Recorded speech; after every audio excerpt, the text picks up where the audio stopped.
Hello everyone! Today we'll talk about the solution to the problem delete characters to make fancy string. First of all, we're told that the solution is unique, and it's easy to see why that is.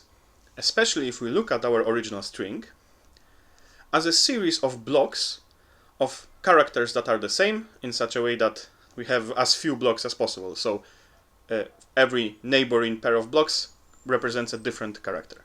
So here, for instance, we have two letters A, then a letter B, then maybe some number, in this case 5 characters C, maybe then 2 letters A, and so on.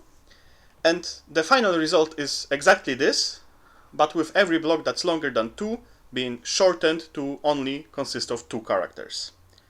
We don't want to remove more than that because it's unnecessary, since we want to avoid having 3 or more of the same character next to each other. And we have to remove enough characters from that block so that only 2 remain. The rest is just our decision on how to implement it. So one way to doing that is just to essentially build a string and only add a new character if it's different than the 2 previous characters in our string. First of all, how do we build a string? It's not possible to, or at least it's not computationally the best to build a string one by one, because Python strings are immutable.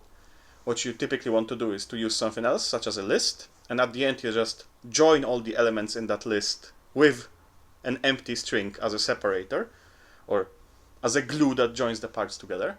So to build a string, we build a list, and then we just write empty string that join our list. And since we want to just for every character in our string add it to the result, but only if it's not equal to both the previous characters at the same time, we just write if C is equal to the last character we have and the previous character, we continue, so we don't append it. And in this case, to make that check easier, we can use 2 elements that we know are not in the original string. In this case, I use $2 signs. And we have to remember that at the end, when we are building the final result, we have to skip those first 2 elements.